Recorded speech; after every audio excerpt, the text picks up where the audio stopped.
Di Surabaya saja ya. Ketika saya datang kepada mereka, kemudian menyampaikan ini, mereka pada tahu, ada tuh gitu. Itu pertama. Itu di kota besar itu, Di kota besar. Secara sosialisasi, saya bilang bahwa belum banyak masyarakat UMKM kita yang paham terkait dengan permodalan yang diberikan, apalagi oleh bank kita, ya. Bank Jatim, BPR dan sebagainya. Ini termasuk yang masih perlu untuk terus ya masuk ya untuk mensosialisasikan kepada masyarakat kita. Mereka merasa kadang lebih sulit. Nah, ini yang selalu kami tekankan di Komisi C. Kalau utamanya kepada bank yang memang diamanahi secara tanggung jawab untuk membesarkan UMKM kita, misalnya BPR, kemudian juga pertanggungan tadi Jamkrida ini, diharapkan untuk tidak terlalu susah gitu loh Mbak. Ininya cara aksesnya. Karena apa? Karena mereka ini tertantang oleh bank-bank yang ada di bank detail itu Mbak. Ada bank detail, ada program-program apalagi sekarang ketambahan lagi di sini di HP ini yang setiap hari selalu ditawari dengan perbankan yang mudah diiklan ya. Hanya dengan KTP saja dan sebagainya.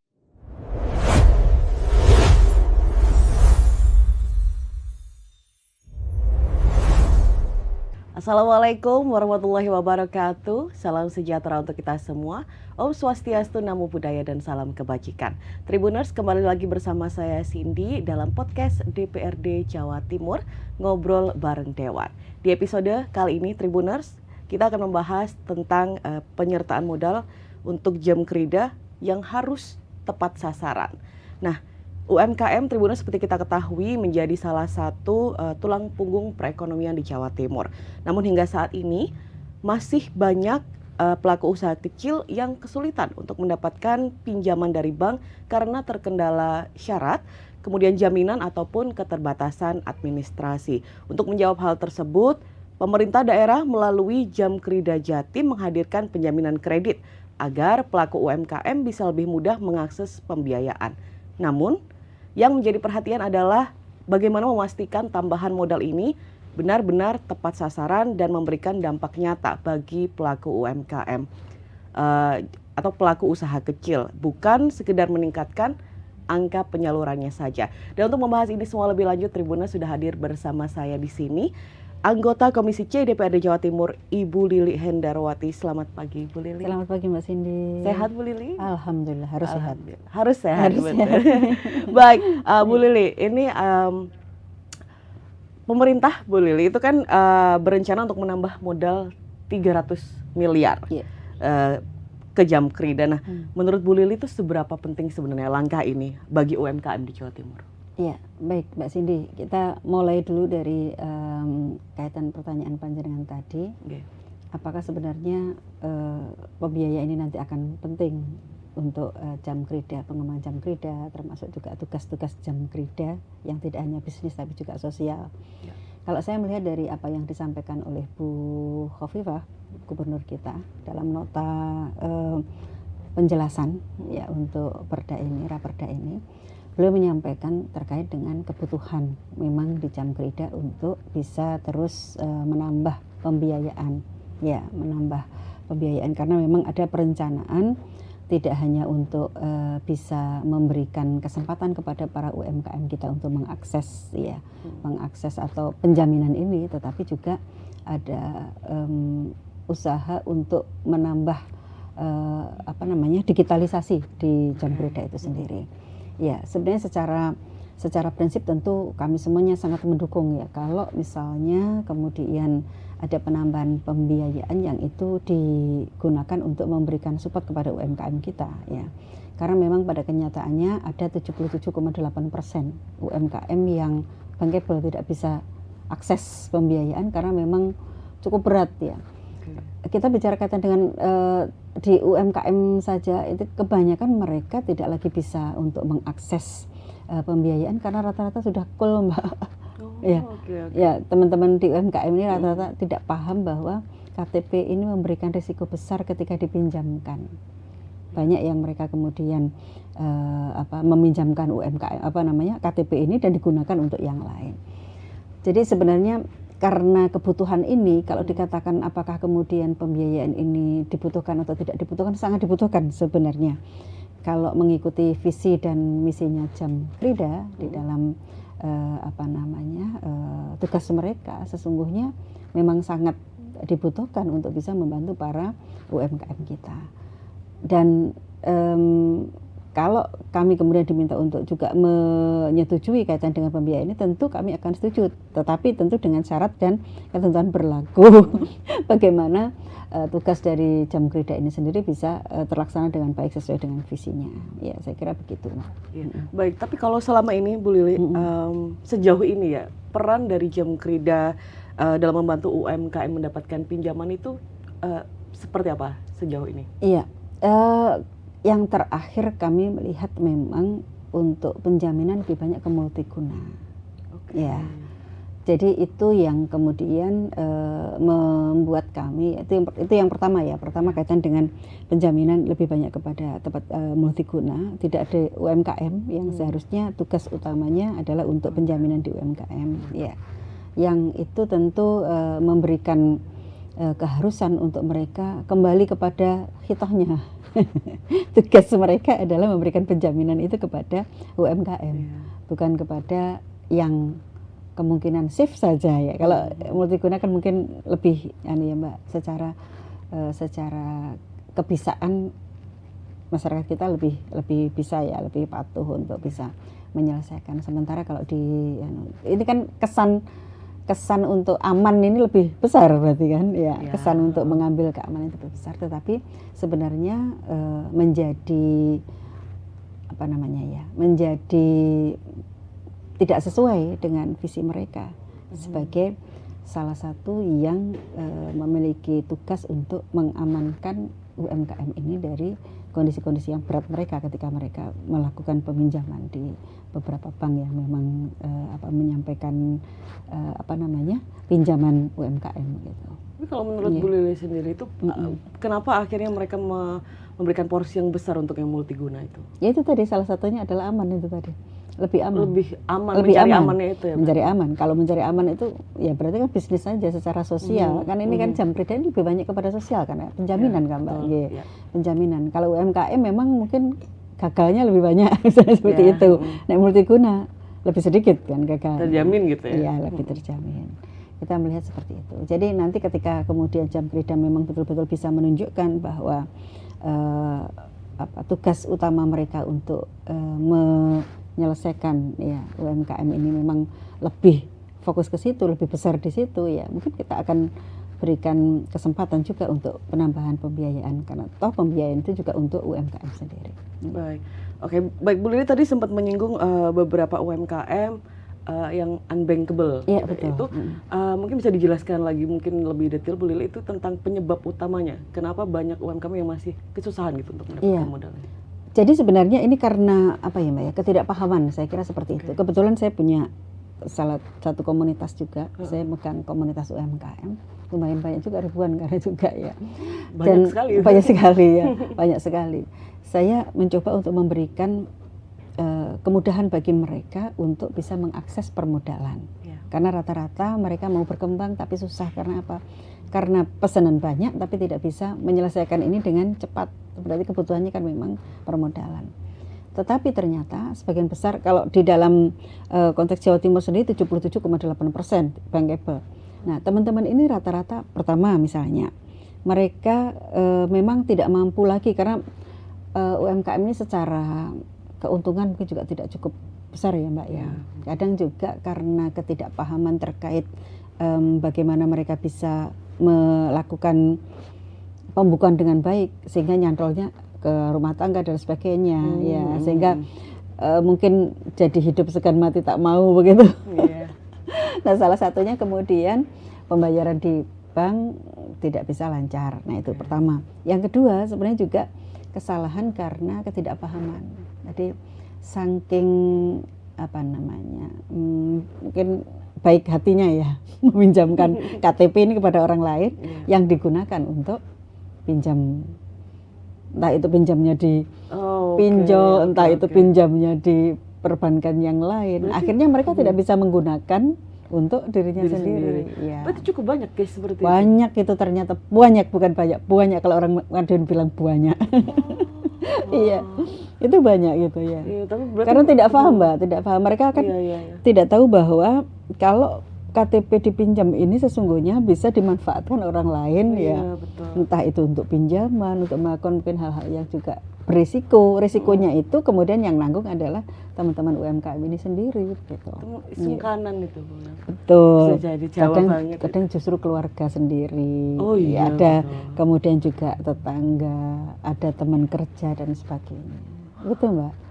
Iya, berarti Iya. memang dari arus sosialisasi dari basicnya itu dulu Betul, sepertinya ya. betul, ya. Pahami. Dari situ, maka kami ya kalau kami di grup komunitas kami sudah kami sampaikan. Itu sebenarnya kan kaitan dengan pemahaman terhadap aspek hukum ya. Betul, Kalau ya. KTP itu teman-teman jangan gampang untuk meminjamkan KTP ke orang lain ya.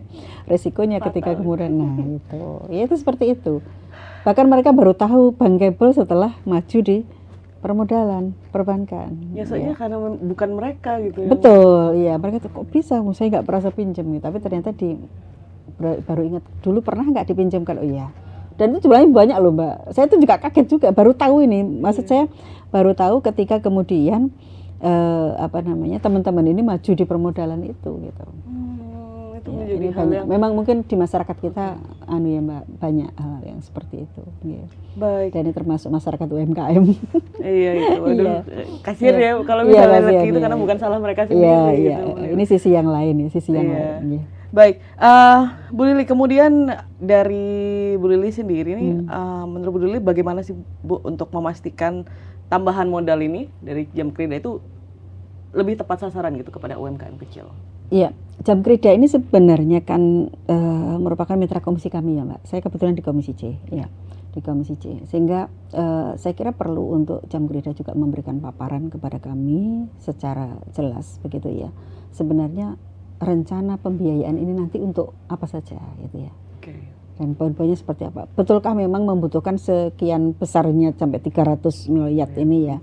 Apakah itu betul-betul untuk penambahan terkait dengan UMKM itu tadi ya, penjagaan terhadap UMKM tadi, ataukah ada hal yang mungkin yang disisipkan yang lain, mungkin pengembangan bisnis yang lain dan sebagainya.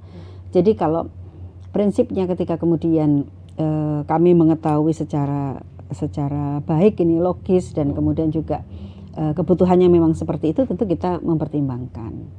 Tetapi juga ada aspek yang lain yang mungkin juga perlu untuk mendapatkan perhatian Mbak, karena sekarang ini lagi efisiensi. besar-besarnya efisiensi kita terhadap banyak hal yang saya kira sebenarnya terkadang efisiensi itu masuk di dalam hal-hal yang priority. Maka kalau misalnya kami memahami betul di situ yang tersampaikan ternyata juga bukan sesuatu yang sangat penting banget misalnya, ya maka tentu kita juga harus memperhatikan jumlahnya. Tidak harus 300 juga kan gitu ya. Mungkin bisa hal yang lain ya. Saya kira seperti itu. Baik, jadi ada yang mungkin bisa dinilai lebih priority lagi. Nah, betul. Iya, iya. Baik. Ini kalau melihat ke belakang lagi Bu Lili, mungkin penyertaan modal ini sebelumnya Bu Lili tadi sempat menyinggung adanya tentang yang diberikan kepada multiguna. Berarti apakah bisa disebut ini masih belum efisien? Ya, saya kira belum cukup efisien ya Mbak ya. Nanti yang seperti ini memang perlu untuk kita ini lagi. Kita melihat masih keuntungan dari hal yang organik masih belum organik, artinya yang memang betul-betul mereka usahakan. Keuntungan memang secara laba oke lah ya, memberikan dampak positif dalam PAD iya, tetapi untuk Jam Krida ini kita kemarin saya tidak membawa data secara lengkapnya mungkin ya. Jadi nilainya itu masih terlalu rendah lah untuk kemudian diberikan di PAD kita. Jadi tidak terlalu menggembirakan lah ya, tidak cukup menggembirakan. Jadi memang ini perlu untuk menunjukkan keseriusan mereka di dalam menangani ya perbankan ini sendiri ya. Baik. Ini kalau ngomongin tentang balik ke UMKM lagi Bu Lili, UMKM yang seperti apa sih yang menurut Bu Lili itu ini diprioritaskan itu untuk mendapatkan jaminan ini? Iya, kita ini kalau di Jawa Timur ya Mbak, Jawa Timur setidaknya kita punya jutaan UMKM. Hampir di setiap rumah masyarakat ini punya usaha Mbak, punya usaha. Di Surabaya sendiri kita juga punya cukup banyak, ya hampir sekitar, saya lupa kalau 62% ya, 62% dari ekonomi kita kan memang juga dari UMKM ya. Nah, mereka saya kira perlu untuk terus berkembang. Berkembang itu artinya tidak hanya support dari produknya, dari bagaimana mereka menampilkan di dalam kemasannya, dari mereka marketing supaya kemudian mendapatkan customer yang banyak ya. Dari yang utama tentu legalnya ya, tapi yang lebih penting lagi juga kaitan dengan permodalan. Nah, ini saya kira perlu ya untuk mereka dikategorikan begitu ya, kan ada yang memang nilai hasilnya atau labanya mungkin juga masih dalam omset yang ya tidak terlalu besar, tidak sampai 100 juta misalnya. Tapi mereka punya rutinitas di dalam kesehariannya baik, itu saya kira juga perlu untuk selalu dibantu ya. Jadi kalau saya melihat di UMKM kita ini kan rumahan yang mereka sebenarnya sudah punya rutinitas customer. Artinya mereka kalau terus berkembang, mereka akan punya kesempatan untuk mengembangkan marketing ke orang-orang lain lagi, ya terus bertambah. Ya. Kalau secara nilai saya belum ini kan, teman saya lihat kalau mereka memang hanya bisa untuk makan sehari-hari, berarti perlu kita untuk membantu, ya. Perlu untuk membantu sampai pada posisi seperti itu, gitu. Atau termasuk yang nilai permodalannya masih di bawah 50 juta.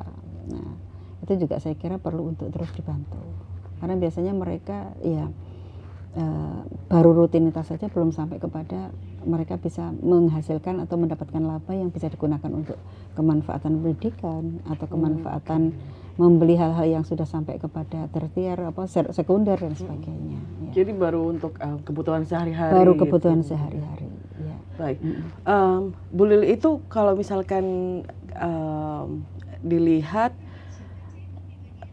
untuk memastikan UMKM ini kan ada, tadi Bu Lili sempat ada jutaan yang ada di Jawa Timur ya. Nah, apakah mayoritas itu sudah mengetahui tentang ada kemudahan untuk peminjaman modal ini sebenarnya? Nah, ini sepertinya belum.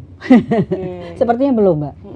Karena apa? Karena di Surabaya saja misalnya, di Surabaya saja ya. Ketika saya datang kepada mereka kemudian menyampaikan ini, mereka pada ada tuh gitu.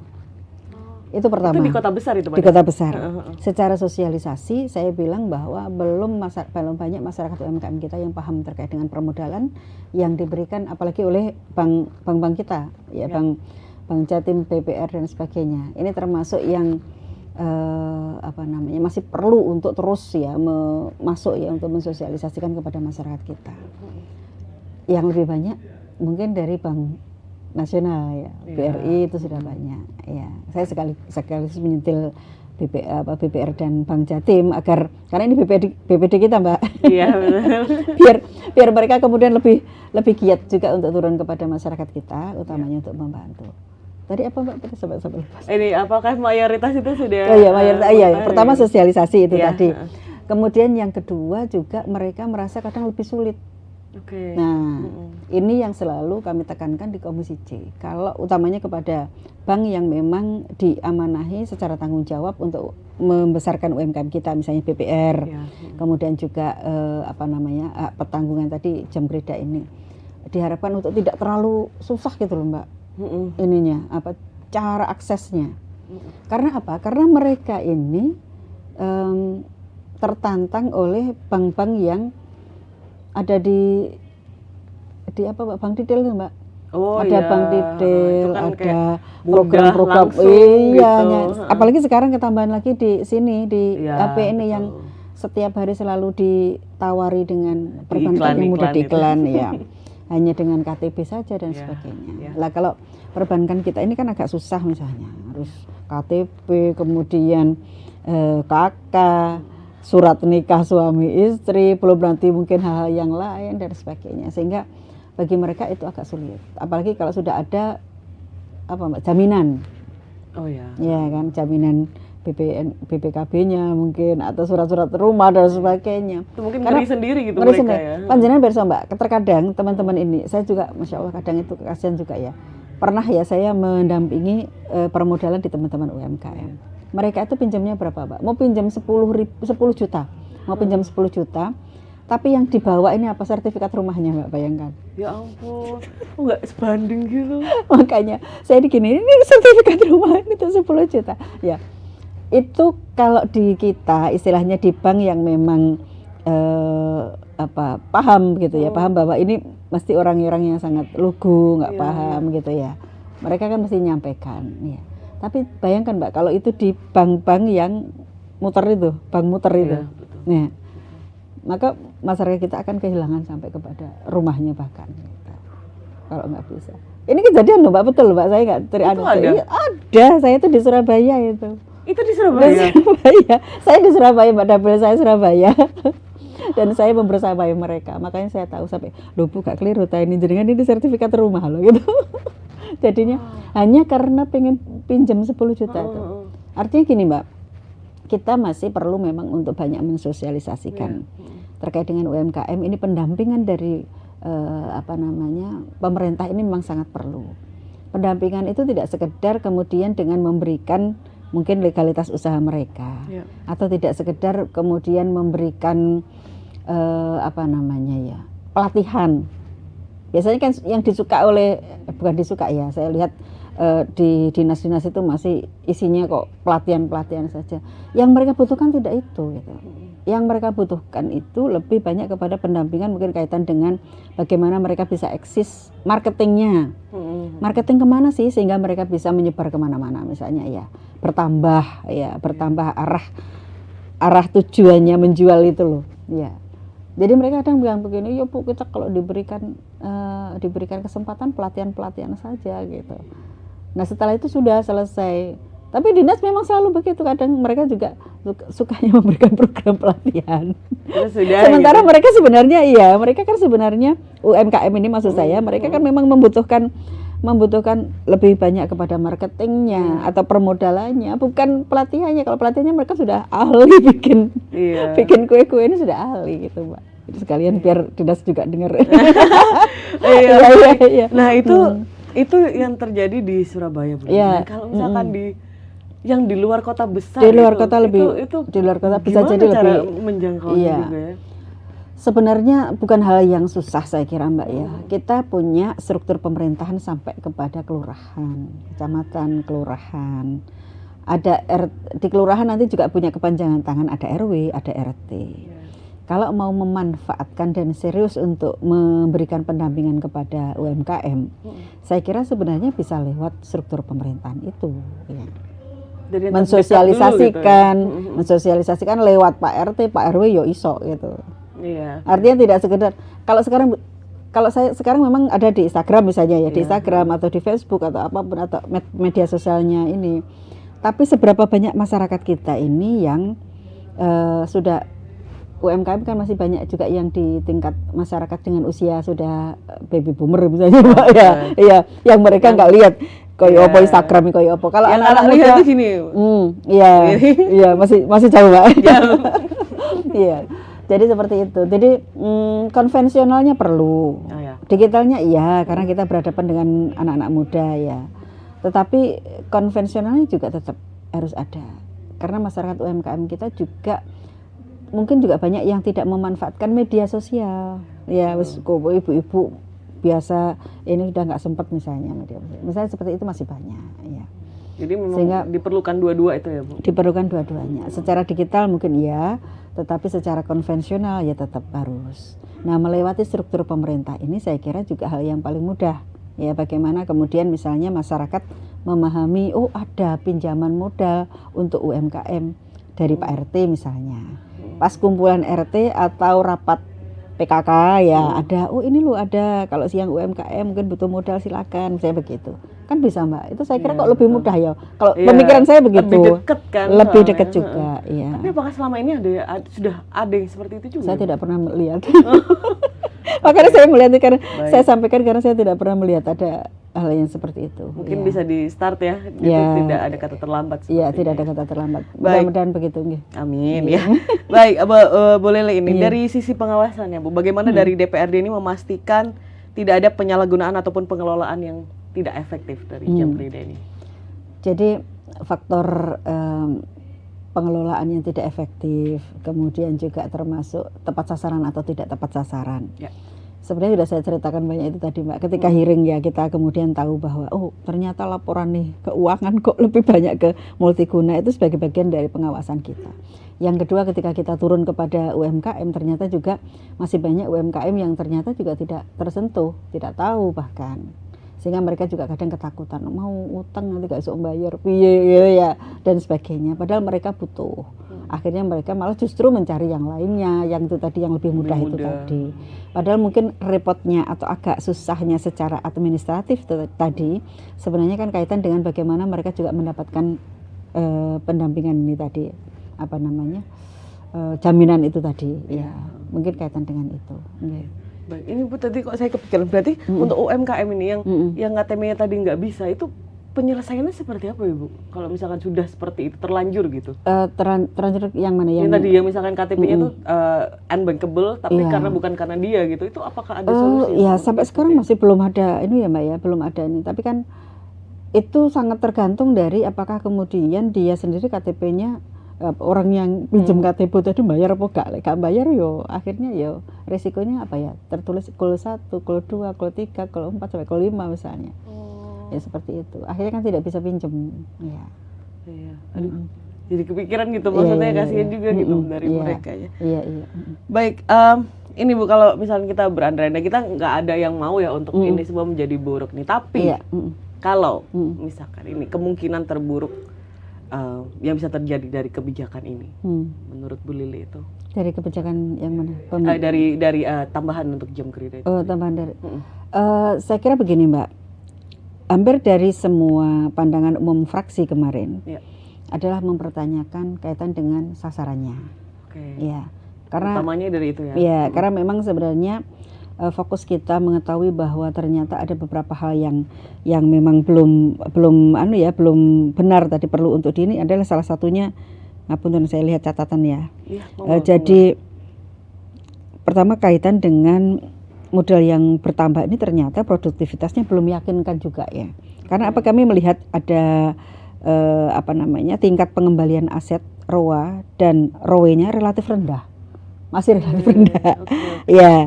Jadi begini, kami tidak di Komisi C misalnya saja, tapi di Pansus kemarin, karena kebetulan kan kami sedang membahas ini di Pansus kaitan dengan BUMD. Sehingga kemudian betul-betul kita detilkan sampai kepada posisi misalnya Jam Kerida ini bagaimana keuangannya, bagaimana perjalanannya, apa benar-benar sesuai dengan visinya. Kan kita selalu di depan nih, dimulai dari pelaporan itu bisa ada visi misinya yuk. Ini visi misinya untuk UMKM, untuk jeruni sini multiguna misalnya. Begitu kan akhirnya bertanya kita. Ya, ada itu. Kemudian juga kaitan dengan laba tadi, labanya belum laba organik karena ternyata masih banyak juga yang pertumbuhannya bukan dari laba organik ya, masih sangat rendah gitu ya. Kemudian juga terkait dengan pertumbuhan aset dan ekuitas Jam Kerida ya. Ini ternyata juga masih banyak ditopang oleh PMD, penyertaan modal daerah. Nah, kalau penyertaan modal daerah yang menopang bukan laba, berarti bukan laba karena untung kan? Iya, betul. Iya begitu. Artinya perlu adanya ekspansi perusahaan ke capital driven ya. Saya kira seperti itu. Ada banyak hal lagi. Artinya catatan dari PU fraksi kemarin, pandangan umum fraksi kemarin masih banyak mempertanyakan yaitu tadi terkait bagaimana mereka di dalam produktivitas kerjanya, kemudian juga termasuk sasarannya. Tetapi tentu saya yakin bahwa ini kan disclaimer kami ya. Kami ini kan tidak ingin susah ya, mempersulit semuanya. Artinya kalau misalnya betul-betul kemudian Jam Krida ini serius untuk kemudian menangani perusahaannya sampai kepada tepat sasaran, sampai kepada penambahan organik di dalam labanya bukan karena hal yang lain, tentu kita juga akan mempertimbangkan. Walaupun mungkin secara nilai tidak harus 300 miliar. Ya, misalnya seperti itu. Mungkin masih memungkinkan. Artinya kan kita ingin tahu dulu seberapa mereka memiliki kecenderungan positif ya untuk memanfaatkan pembiayaan ini dengan maksimal. Ya. Baik, tapi kalau menurut Bu Lili, sejauh mana nih misalkan dari program Jam Krida ini bisa dikatakan berhasil? Ini indikatornya dari mana, Bu? Indikator keberhasilannya ketika kemudian dia menyampaikannya salah satunya tentu kepada sasarannya tepat gitu, tepat guna UMKM-nya. Yang kedua juga mulai ada nilai labanya. Walaupun memang begini, kalau Jam Krida ini kan sebenarnya kita juga tidak serius hanya fokus kepada bisnis kan Mbak ya, karena memang penjaminan untuk UMKM. Kecuali kalau kemudian memang tidak dimanfaatkan untuk UMKM itu tadi. Maka kalau kemudian memang banyak UMKM yang terbantu dengan ini, sejumlah yang juga ditargetkan itu tadi, ada misalnya sekitar berapa kemarin yang disampaikan Bu Khofifah kapan hari itu, ada sekitar 122.750 UMKM ya, atau 10,11 triliun penjaminan seperti itu. Maka tentu kita juga akan Mbak lebih mempertimbangkan lagi. Artinya ada nilai keberhasilan yang dicapai di sini ya. Itu yang saya kira. Baik, terakhir Bu Lili, ini pesan dari Bu Lili ini mungkin untuk kesuksesan dari Jam Krida sendiri ataupun untuk pelaku UMKM. Tadi mungkin yang tadi Bu Lili sempat sebut beberapa contohnya yang belum terpapar ataupun merasa ribet mungkin ya dengan banyaknya administrasi dan lain-lain. Pesan ini untuk menyelesaikan, monggo. Iya, pertama tentu untuk para UMKM kita yang memang membutuhkan permodalan untuk menambah usahanya, ya saya sangat berharap bahwa mereka memang mengambil dari bank-bank yang terpercaya. Kita punya BPD dua BPD yang tentu teman-teman UMKM bisa memanfaatkan. Ada Bank Jatim, ada BPR. Memang terkadang ada agak ribet sedikit ya, ada agak ribet sedikit dalam administrasi, tetapi itu sesungguhnya untuk keamanan panjenengan semuanya. Termasuk tentunya untuk mempermudah penjaminan dari hutang-hutang yang kemudian memang diambil oleh teman-teman UMKM. Ya, jadi mudah-mudahan nanti memanfaatkannya adalah dari bank yang memang terpercaya. Jangan mengambil dari tempat-tempat yang lain yang justru itu akan mempersulit kemudian. Ya, itu saja Mbak. Baik, terima kasih banyak sama-sama atas Mbak Cindy. Semoga tadi teman-teman UMKM juga memanfaatkannya dengan baik. Betul. Mendengarkan dan diamini itu tadi. Ya, insya Allah. Baik, sekali lagi terima kasih Bu Lili, terima kasih juga Tribuners sudah menonton episode kali ini, dan kita akan kembali lagi di episode selanjutnya. Tetap di podcast DPRD Jawa Timur, ngobrol bareng Dewan. Saya Cindy dan juga Bu Lili pamit undur diri. Wassalamualaikum warahmatullahi wabarakatuh.